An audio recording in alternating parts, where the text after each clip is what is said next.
Indo British advanced pain clinic నొప్పి మాయం surgery దూరం ఫర్ అపాయింట్మెంట్స్ 9155515563. నేను జిఆర్ మహర్షి. అందరూ చాలా కాలంగా ఎదురు చూస్తున్నటువంటి పుష్ప 2 వచ్చేసింది. నిన్న రాత్రి ప్రీమియర్ షోలో అనేక మంది చూసేశారు. అభిమానులంతా విపరీతమైన ఉత్సాహంతో చిందులేశారు, డ్యాన్సులు చేశారు, ఫైటింగ్లకి ఒక్కొక్కరు గూస్ పంప్స్ తెచ్చుకున్నారు. అంతా బాగానే ఉంది. కానీ ఓవరాల్గా ఆ సినిమాలో ఏమిటి, ఆ సినిమా నిజంగానే అందరి అంచనాలు అందుకుందా లేదా అభిమానులకు మాత్రమే సంతృప్తి పరిచిందా? ఓని విపరీతమైన బజ్జు క్రియేట్ చేశారు. 1000 రూపాయలు టికెట్ అమ్మారు, నానా ఇబ్బందులు పడి చూశారు జనము. టికెట్లు తెచ్చుకొని ఇన్ని చేశారు కదా. అభిమానులే కాదు, మామూలు ప్రేక్షకులు, సినిమా అభిమానులు అందరూ కూడా చూశారు దాన్ని. మరి నిజంగా అది దాంట్లో అంత విషయం ఉందా? ఊరికే బన్నీ అండ్ సుకుమార్ ఒక బజ్జు క్రియేట్ చేసి బిజినెస్ చేసుకోవడానికి విపరీతమైన ఎక్స్పెక్టేషన్స్ పెంచారా అనే దాన్ని మనం ఒకసారి పరిశీలిస్తే, పుష్ప 2 పుష్ప 1 అంతగా మనల్ని ఏమి మెప్పించదు. ఎందుకు మెప్పించదంటే అందులో ఉన్నటువంటి ఎమోషన్స్, ఎలివేషన్స్ ఇవన్నీ లేకపోవడం కాకుండా అనేక సీన్స్ చాలా బాగుంటాయి సినిమాలో. అభిమానులకు విపరీతంగా నచ్చుతుంది, నో డౌట్. అంటే సినిమా అంతా కూడా పుష్ప 1 పుష్ప ఎదుగుదల అయితే, ఇది పుష్ప రూల్ చేయడం అనమాట. రూల్ చేయడం అంటే కంప్లీట్గా ఈయనే రూల్ చేస్తాడు. ఈయన చెప్పినట్టే ఎవరైనా వింటారు. విలన్లైనా ఇతని చెప్పు చేతుల్లో ఉండాల్సిందే, సిండికేట్ అయినా ఈయన చెప్పు చేతుల్లో ఉండాల్సిందే, మంత్రి అయినా సరే, కేంద్ర ఎంపీ అయినా సరే, ఎమ్మెల్యే అయినా సరే, చీఫ్ మినిస్టర్ అయినా సరే పుష్పనే రూల్ చేస్తాడు అనేది ఈ సినిమా ఎసెన్స్. దీనికి గాను రాసుకున్న సీన్లు కొన్ని చాలా బాగుంటాయి, కొన్ని మరీ సినిమాటిక్గా ఉంటాయి. మరి సెకండ్ హాఫ్కి వచ్చేసరికి హీరో ఎలివేషన్ ఎక్కువైపోయింది, హీరోకి ఒక సంఘర్షణ లేకుండా పోయింది. ఆ ఎమోషన్ అవసరం అనేది ఏదో గుర్తించినట్లున్నారు. సెకండ్ హాఫ్ వచ్చేసరికి వరుసగా ఎమోషన్ ఎండింగ్ ఇవ్వడానికి ట్రై చేశారు. ఎందుకంటే పుష్ప 1లో మనకి ఎలా ముగిసింది ఆ సినిమా అంటే, పుష్ప ఎర్రచందనం కూలీ నుంచి ఒక ఎర్రచందనం డాన్గా ఎదిగే క్రమం ఒకటి పుష్ప 1లో చూపించారు. 2 సిండికేట్ అన్నింటినీ కూడా ఒక్కొక్కడిని మట్టు పెడుతూ వచ్చి సిండికేట్ని తానే రూల్ చేశాడు. అయితే గట్టి ఆఫీసర్ షకావత్ అనే ఆఫీసర్ అతనికి ఎదురు నిలిచాడు. వాళ్ళిద్దరికీ ఏదో ఈగో సమస్య ఏర్పడింది. మూడవది, పుష్పకు ఆల్రెడీ ఉన్నటువంటి తండ్రి సెంటిమెంట్. అంటే ఇతను పెద్ద భార్య, అంటే అసలైన భార్య కొడుకు ఉన్నటువంటి అతను అజయ్ వీళ్ళని అవమానిస్తూ ఉంటాడు ఊర్లో. వీళ్ళకు ఇంటి పేరు లేదని అవమానిస్తూ ఉండడం వల్ల ఆ ఇంటి పేరు కోసం పుష్ప ఏం చేశాడు అనేది సెకండ్ హాఫ్లో, అంటే పార్ట్ 2లో మనకు కనిపిస్తుంది. ఈ మొత్తంగా చూస్తే ఏమిటంటే 3 గంటల 20 నిమిషాల్లో ఈజీగా ఒక 30-40 నిమిషాలు తీసేసినా కూడా వచ్చిన ఇబ్బంది ఏమీ లేదు. కానీ ఎందుకో ఎక్కడ దాన్ని కట్ చేయకుండా అలాగే ఉంచేశారు. అసలు సినిమా బిగినింగ్లోనే ఉన్నటువంటి జపాన్ ఫైట్ ఒకటి ఉంటుంది. ఆ ఫైట్ ఎందుకుందో, ఆ ఫైట్ దాని ఉద్దేశం ఏమిటంటే పుష్ప ఇంటర్నేషనల్ స్థాయికి ఎదిగాడని మనకు చెప్పడానికే. అది నిజంగా జరిగిందా లేదా కళ అనేది కూడా మనకు అర్థం కాదు. ఒక 10-15 నిమిషాలు ఒక సీన్, సుదీర్ఘమైన సీన్ ఒకటి ఉంటుంది. ఆ తర్వాత వరుసగా వచ్చే సీన్లన్నీ కూడా ఏమిటంటే పుష్ప తన ఎత్తుకు పై ఎత్తుతో ఎలా ఒక్కొక్క సీన్లో తాను ఎలివేట్ అవుతూ వస్తాడు. తాను చేయాలనుకున్నదే చేస్తాడు తప్ప ఇంకొకటి చెప్పింది చేయడు అనేది. అలా ఒక్కొక్క సీను ఎలివేట్ అవుతూ రావడం ఒకటే కాకుండా, ముఖ్యమంత్రితో ఫోటో తీసుకోవాలని ఆయన కోరిక నెరవేరకపోవడం వల్ల ఏకంగా ముఖ్యమంత్రినే మార్చే దిశగా ఆయన ప్రయత్నం చేయడము పుష్ప అనేది, అది మెయిన్ లీడ్ ఈ పార్ట్ 2లో. తర్వాత శ్రీవల్లి సంబంధించిన కొంత ఎమోషనల్ సీన్స్, అంటే అమ్మాయి ప్రెగ్నెంట్ కావడము, తర్వాత తనకు పుట్టబోయే కొడుకు బిడ్డ దీని గురించి ఆలోచించడము, ఫైనల్గా పుష్ప తన కుటుంబానికి మళ్ళీ ఇంటి పేరును ఎలా సాధించుకున్నాడు అనేది ఫైనల్ క్లైమాక్స్ అని చెప్పుకోవచ్చు. మరి మొత్తంగా ఏమిటి పుష్ప 1కి మనం ఏం చేస్తాము, పుష్ప 2 అనగానే పుష్ప 1తో కంపేర్ చేసి చూస్తాం. పుష్ప 1లో పాటలు అద్భుతంగా ఉంటాయి, పాటలు విపరీతంగా సినిమాని హైలైట్ చేశాయి. కానీ పుష్ప పార్ట్ 2లో ఏం జరిగిందంటే పాటలు పెద్దగా మనకు బయట ఆడియో హిట్ అయినంతగా సినిమాలో పెద్దగా మనకి ఇంప్రెస్ చేయవు. దానికి కారణము రాంగ్ ప్లేస్మెంట్ కూడా ఒక కారణం కావచ్చు. ఎందుకంటే పుష్పకు ఒక డ్యూయెట్ అవసరమయ్యే సీన్ అక్కడ ఉండదు. విపరీతమైన ఎమోషను, ఏమంటారు, విపరీతమైన థ్రిల్లింగ్ సీన్స్ నడుస్తూ ఉంటాయి. ఎత్తుకు పై ఎత్తులు, ఈ స్మగ్లింగ్ ఇదంతా నడుస్తూ ఉంటుంది. ఈ నడుస్తూ ఉన్నప్పుడు మధ్యలో ఒక పాట ఫీలింగ్స్ అంటూ రావడము, అది బహుశా అది పెద్దగా ఆకట్టుకోదు మనకు. రెండవది ఏమిటంటే సెకండ్ హాఫ్లో గంగ జాతర పెద్ద డ్యాన్స్ తర్వాత వెంటనే పాట ఉండడం కూడా రాంగ్ ప్లేస్మెంట్ ఏమో అనిపిస్తుంది. మూడవది ఊ అంటావా మామ అనే పాట విపరీతమైన సూపర్ హిట్. ఆ సినిమాలో కరెక్ట్గా ఒక సిచ్యువేషన్ తగినట్టుగా ఉంటుంది ఆ పాట.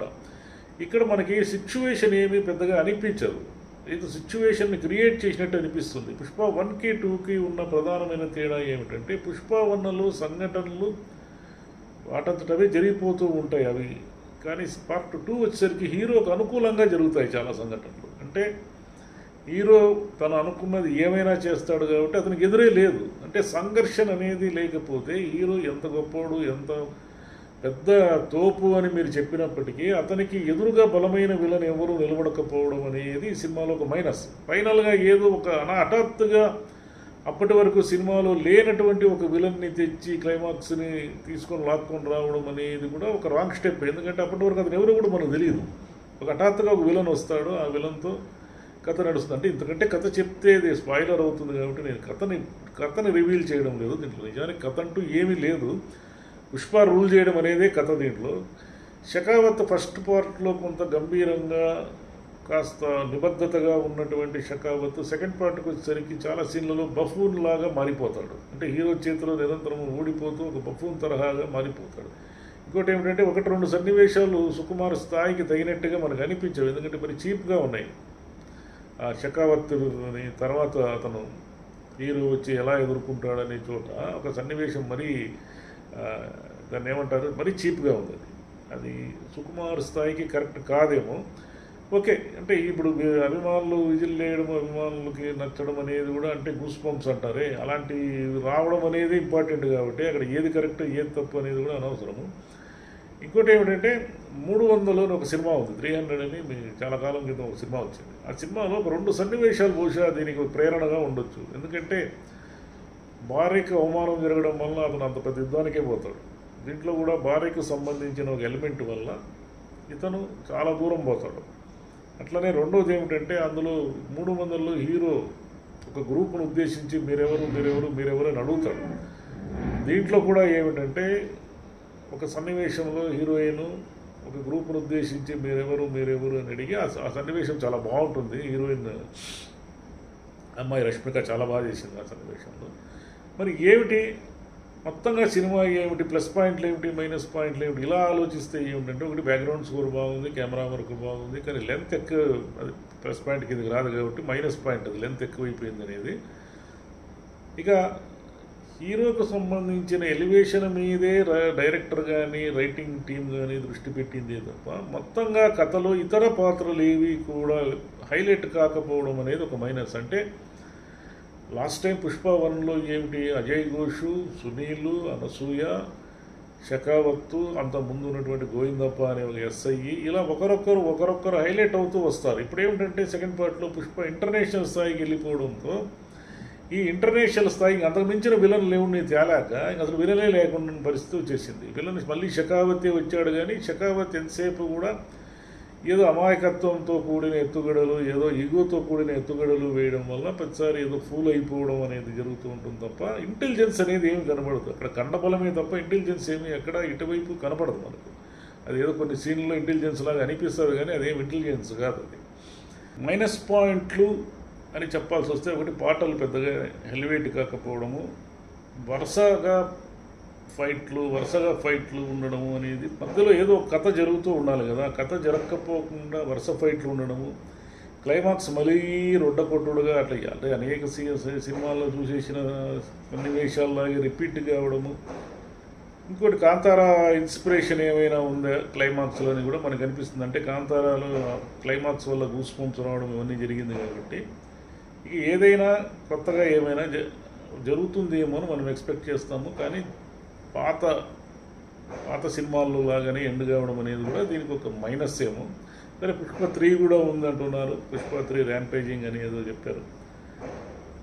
మరి ఇంత విపరీతంగా జనాలు క్రేజ్ క్రియేట్ చేసినటువంటి 3 గంటల 20 నిమిషాల సినిమాలో పూర్తిగా మనల్ని అంటే సెకండ్ హాఫ్ కూడా ఏదైనా ఆకట్టుకుంటే తప్ప ఇది బ్లాక్ బస్టర్ దిశగా వెళుతుందా అనేది డౌటు.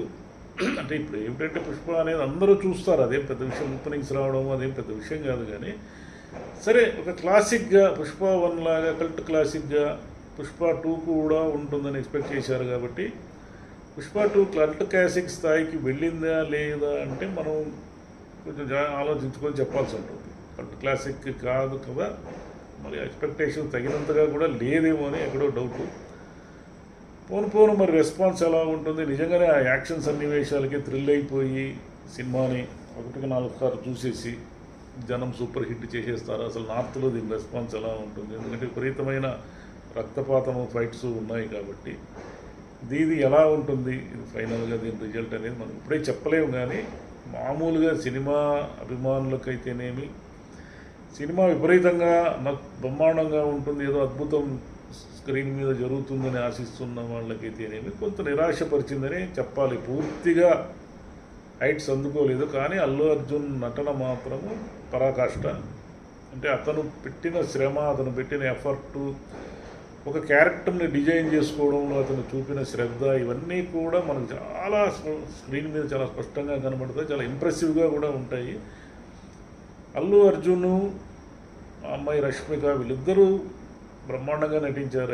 అయితే మిగతా వాళ్ళు ఎవరికి కూడా, సునీల్, అనసూయకి ఏదో వాళ్ళు కొంత సినిమాలో ఏదన్నా వాళ్ళ ప్రభావం చూపిస్తారనుకుంటే ఏమీ లేకుండా వాళ్ళకి డమ్మీలుగా మిగిలిపోయారు. అట్లనే రావు రమేష్కి ఏదో కొంత పాత్ర నిడివి పెరిగింది, కానీ అతను కూడా అతనుకున్న పరిధిలో, అంటే ఆ క్యారెక్టర్ని అంతకు మించి ఏమీ ఉండదు. ఆ క్యారెక్టర్ని అంతకు మించి ఏదో ఆ క్యారెక్టర్ కొత్త ఐడియాలు ఏమైనా చేస్తూ ఉంటే, లేదా పుష్పకి అనుకూలంగానో ప్రతికూలంగానో ఒక సంఘర్షణ స్థితిని కల్పిస్తే అప్పుడు మనకు అదేదైనా ఎంగేజింగ్గా ఉండేదేమో. కానీ సంఘర్షణ లేకపోవడమే ఈ సమస్య. అంటే పుష్పాన్ని గట్టిగా ఎదుర్కొనే ఒక విలన్ లేకపోవడమే ఈ సినిమా సమస్య. పుష్పకి అనేక సమస్యలు ఎవడో ఒకడు క్రియేట్ చేయలేసి అతను దాని నుంచి ఎలా బయటకు వస్తాడు అనేది ఉండుంటే వేరే లెవెల్ ఉండేది. కానీ ఆల్రెడీ మనం ఎస్టాబ్లిష్ అయ్యి పుష్పలో ఉన్నటువంటి ఎర్రచందనం దొంగలు ఎలా తరలిస్తారు అనే దాని మీదే మళ్ళీ ఫోకస్ చేయడము, మళ్ళీ అదే ఉండడంతో ఏమైందంటే, మనకు పుష్ప 1లో ఆ యాంబియన్స్, ఆ వాతావరణము, ఆ కథ అంతా కొత్త. కాబట్టి పార్ట్ 2కి వచ్చేసరికి మనకు అవన్నీ పరిచయం అయిపోయినాయి. ఇప్పుడు కొత్తగా పరిచయం ఏమీ చేయక్కర్లేదు. కాబట్టి ఇంకేదైనా వేరే విషయాన్ని ఎత్తుకొని ఉంటే సరిపోయిండేది. మళ్ళీ అదే సేమ్ ఉండడం వల్ల మనకు కొంత పదే రిపీటెడ్ సీన్లు చూసినామేమో అని అనుమానం వస్తుంది. పుష్ప తాను ఎలా ఎదిగాడు అనేది ఫస్ట్ పార్ట్లో చూపించిన తర్వాత, తాను ఎలా రూల్ చేశాడు అనేది సెకండ్ పార్ట్లో చూపించడం వల్ల ఈ రూలింగ్లో పుష్ప అనేది పూర్తిగా అతను పైచేయి తీసుకునేస్తాడు. ఈ పైచేయి తీసుకోవడంలో భాగంగా ఆయన మనకు అనేక సన్నివేశాల్లో ఒక ట్విస్ట్ ఉంటుంది. అంటే మన మామూలుగా నడిచే ఒక సన్నివేశాన్ని ఇప్పుడు ఎలాగైతే పార్ట్ 1లో పుష్ప అంటే ఫ్లవర్ అనుకున్నావా, ఫైర్ అని ఒక ట్విస్ట్ ఇచ్చి వెళ్తాడే, అలా ట్విస్టులు కూడా ఉంటాయి దీంట్లో. కానీ అవన్నీ ఓకే. కానీ మొత్తంగా చూస్తే ఏమిటంటే ఎక్కడో ఏదో అసంతృప్తి. దానికి కారణం ఓవర్ ఎక్స్పెక్టేషన్ కావచ్చు, మనం ఏదో అద్భుతాన్ని చూస్తున్నాం అనుకొని థియేటర్కి వెళ్ళిన ఒక మూడ్ కావచ్చు, లేదంటే ఈ సినిమా మామూలుగా ఉండదు అని మనం గట్టిగా నమ్మడం వల్ల కావచ్చు. కారణాలు ఏమైతేనేవి కొంత అసహనము, అసంతృప్తి ఉండే మాట నిజమే.